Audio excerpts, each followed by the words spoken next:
Hello class 12 वालों, तो आप लोग कैसे हो? आप लोग अभी तक एग्जाम देकर आ गए होंगे और बहुत सारे स्टूडेंट जो है इस बात को लेकर काफी परेशान होंगे कि पता नहीं हिस्ट्री का एग्जाम कैसा गया।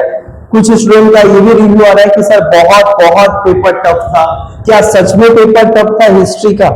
इसको हम लोग क्या करेंगे, आज बारीकी से जानेंगे और ये भी डिस्कस करेंगे कि क्या कुछ स्टूडेंट का ये भी कहना था कि सर जो क्वेश्चन आया हुआ है वो आउट ऑफ सिलेबस है, वो हम लोग पढ़े ही नहीं है अभी तक, ये हम लोग क्वेश्चन कभी देखे ही नहीं थे, हम लोग चप्पा चप्पा पढ़ के गए थे, राइट, लेकिन क्वेश्चन नहीं हुआ।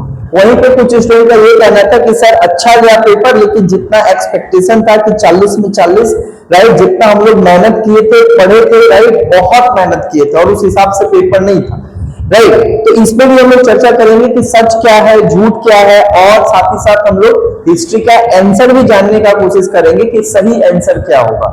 गलत सही अपने जगह पे है मेरे दोस्त, लेकिन ये जानना बहुत जरूरी है कि भाई कितना मेरा गलत हुआ, कितना आपका सही हुआ, और जो है क्या सच में वाकई में पेपर बहुत ज्यादा टफ था कि थोड़ा ट्रिकी था, राइट। एचएस का पेपर है तो थोड़ा तो 4-5 क्वेश्चन ऐसा जरूर था, हम भी पढ़े, राइट, हम भी देख के जो है 4-5 क्वेश्चन मेरे को भी लगा कि भाई ये तो एचएस लेवल का नहीं था, जिस लेवल का दिया गया था और जिस तरीके से हम अपने स्टूडेंट को पढ़ाए थे, राइट, मेरे स्टूडेंट जो है जितने भी हम पढ़ाए थे उनको चप्पा चप्पा पढ़ा दी, तो उसके बावजूद भी 4-5 क्वेश्चन जो है माथा के ऊपर से गया, उनके भी ऊपर से नहीं गया, मेरे भी ऊपर से गया, है ना। इसमें कोई संकोच नहीं है कि 4-5 क्वेश्चन ऐसे थे हिस्ट्री का जो काफी टफ था, लेकिन ये कह देना कि पेपर बहुत टफ था और पेपर आउट ऑफ सिलेबस आया था, ये गलत बात है। हम भी जब पहले सुने तो हम भी थोड़ा, मेरे को भी संकोच हुआ कि भाई ऐसा थोड़ी हो सकता है, पेपर बाहर से आ गया है क्या सच में, बट हम बारीकी से इसको चेक किए, लेकिन ऐसा मेरे को नहीं लगा कि पेपर बाहर से है। हाँ, लेकिन 4-5 क्वेश्चन ऐसा टफ था और काफी डीप था, इतना डीप कभी एचएस के एग्जाम में आज तक, जब से हम अपने 6 साल के करियर में पढ़ा रहे, आज तक कभी ऐसा नहीं हुआ कि इतना टफ क्वेश्चन आया। इसके पहले कशिश मंडल 99 लाई है हिस्ट्री में, 90 तो कईयों लोग क्रॉस किए हैं, राइट, लेकिन इस तरीके का जो है क्वेश्चन, 4-5 क्वेश्चन थोड़ा यूनिक क्वेश्चन हम लोग को मिला, राइट, मेरे को भी ये मिला। तो चलो देखते हैं कि आपका ये हिस्ट्री का एग्जाम था, तो इसमें हम आपको बताते हैं कि क्या क्या क्वेश्चन जो है, राइट, हर एक क्वेश्चन का सही आंसर क्या होगा।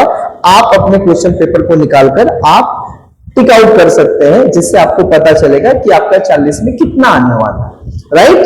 तो सबसे पहले हम लोग करते हैं, तो सबसे पहला क्वेश्चन है, the first indigenous shipping company was founded by, तो इसका आंसर होगा सी। ये बड़ा यूनिक क्वेश्चन था, ऐसा क्वेश्चन आता नहीं है कभी, लेकिन इस बार आया है। ऐसा क्वेश्चन यूपीएससी में भी पूछता नहीं है जहां पे यहाँ पे पूछा गया है। तो चिदम्बरम पिल्लाई बोल के क्या होगा, इसका आंसर होगा ऑप्शन नंबर सी, है ना। पहली देसी जहाजरानी कंपनी का स्थापना कब हुई, स्थापना किसके द्वारा हुई, तो चिदम्बरम पिल्लाई। दूसरा क्वेश्चन है, the main cause of deindustrialisation was, इसका आंसर होगा बी, डिस्क्रिमिनेशन टैरिफ पॉलिसी, अलग अलग टैरिफ पॉलिसी एक सबसे बड़ा कारण है। तीसरा जो क्वेश्चन है कि द ड्यूरेंट लाइन इज, इसका ऑप्शन होगा डी, इंडिया अफगानिस्तान बॉर्डर।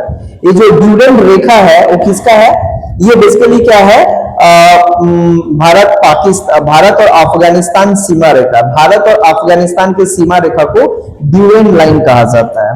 आगे हम लोग पढ़ते हैं, उसके बाद चौथा क्वेश्चन है, which country is known as the cockpit of Europe. ये बड़ा अच्छा क्वेश्चन था, थोड़ा टफ क्वेश्चन था, इसका ऑप्शन होगा ए, बेल्जियम। क्या होगा, बेल्जियम। पांचवा नंबर है, Indonesia was the colony of which country, answer होगा हॉलैंड। आंसर क्या होगा, हॉलैंड। यहाँ पे आपको कंफ्यूज करने के लिए डच की जगह हॉलैंड दे दिया गया, आंसर होगा हॉलैंड, यानी कि डी, 5 का डी। 6 नंबर क्वेश्चन है, the Persian traveller who visited India was, इसका आंसर होगा सी, अब्दुल रजाक। भारत में आए फारसी पर्यटक का नाम क्या, Abdul Razzaq, C number. 7 number है, अल बरूनी के द्वारा लिखा गया जो किताबुल हिंद है वो किस भाषा में था, अरेबिक। किसमें था, अरेबिक। ये तो अच्छा क्वेश्चन था। उसके बाद 8 नंबर क्वेश्चन है, who remarked that Vijayanagara kingdom was disciplined and prosperous, ये आंसर होगा सी नंबर, अब्दुल रजाक। उसके बाद यहाँ पे क्वेश्चन आता है 9 नंबर, राइट, जहां पे 9 नंबर में हमसे यहाँ पे पूछ रहा है, कॉलम है, तो इसका सबसे राइट क्या होगा, तो इसका राइट होगा D, option number D. Option number D जो है सही होगा, और जो हम कल ये बताया तो यही क्वेश्चन आ गया है ना भाई। तो सटीक जो है, कहीं कहीं हम लोग जो है काफी सटीक जो है अपना ये दे पा रहे हैं। उसके बाद 10 नंबर क्वेश्चन है सिक्स वॉयगेस, ये तो पढ़ाए थे। सिक्स वॉयगेस बुक किसके द्वारा लिखा गया? ट्रेविनर। ट्रेविनर का बुक का नाम six voyages. Option number A, 10 का ए। 11 का क्या होगा? The proponent of free trade policy, ये भी पढ़ाया हुआ था, एडम स्मिथ। बी नंबर होगा answer, Adam Smith. 12 number question जो है ये भी इजी क्वेश्चन था, राइट। 12 नंबर का आंसर होगा बी, है ना। बी मतलब यहाँ पे ए फॉल्स, बी ट्रू और सी फॉल्स। बी नंबर ऑप्शन होगा।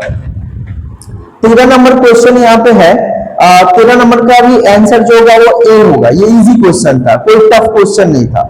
उसके बाद जो है 13 नंबर के बाद 14 नंबर क्वेश्चन है, when was the Java peace treaty signed. ये टफ क्वेश्चन था, ये टफ क्वेश्चन था जो एचएस में आज के पहले कभी भी जो है पूछा नहीं गया था। ये सबसे टफ क्वेश्चन है। इसका आंसर होगा सी, 1798।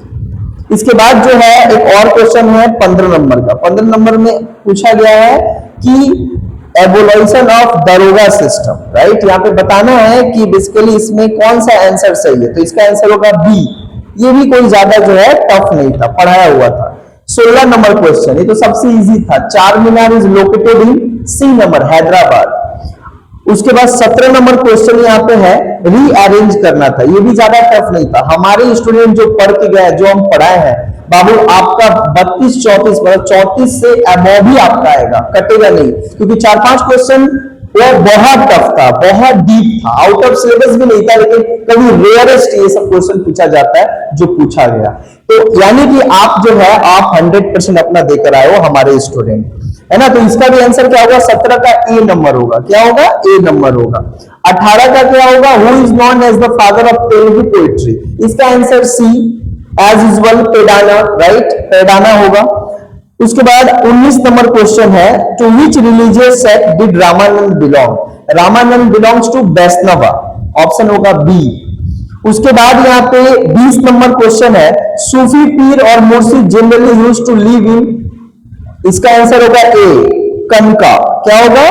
खनका, आंसर होगा खनका। उसके बाद 21 नंबर क्वेश्चन है कि determine the relationship between the statement. इसका आंसर होगा सी, ऑप्शन नंबर सी, 21 का C. 1A is true but B is false. उसके बाद 22 नंबर क्वेश्चन पूछा गया था कि the duty of advance nation is to civilise backward nation. This statement was made by, ये भी ज्यादा टफ नहीं था, जूलियस फेरी। फ्रांस का जूलियस फेरी ये बात कहा था कि सभ्य व्यक्तियों का काम है असभ्य व्यक्तियों को शिक्षित करना। जब रेशियलिज्म पढ़ा रहे थे तो हम इसमें बताए थे। उसके बाद 23 नंबर है, who was known as the cashier of East, है ना। कैशियर ऑफ ईस्ट किसको कहा जाता है? पूरब के सीजर के रूप में किसे कहा जाता है? इसका आंसर होगा ए, अल्बुक्यूरिक। इसका ऑप्शन होगा ए क्या होगा? अल्बुकरक, अल्बुकरक होगा। उसके बाद 24 नंबर क्वेश्चन है, who was known as the father of modern police system. बहुत इजी है, बी नंबर, लॉर्ड कॉर्नवालिस, है ना। उसके बाद 25 नंबर क्वेश्चन यहाँ पे है कि सुप्रीम कोर्ट कब बना था कलकत्ता में? तो 1774, ये तो मेरा नोट्स में ही दिया गया था।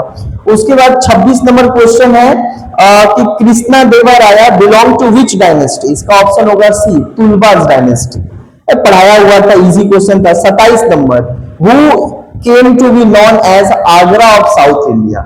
ये जो है थोड़ा डीप क्वेश्चन था, इसका आंसर होगा सी, बीजापुर। क्या होगा? सी, बीजापुर। दक्षिण भारत का आगरा के नाम से बीजापुर को जाना जाता है। 28 नंबर एकदम इजी था, तालिकोटा का युद्ध कब हुआ?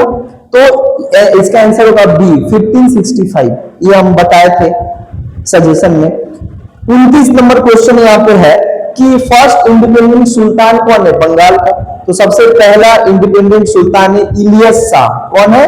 इलियस शाह। उसके बाद यहाँ पे आया है 30 नंबर। 30 नंबर है, Vijayanagara empire was established on the bank of which river? Tungabhadra. कौन सा नदी पे? तुंगाभद्रा, ऑप्शन होगा डी। उसके बाद जो है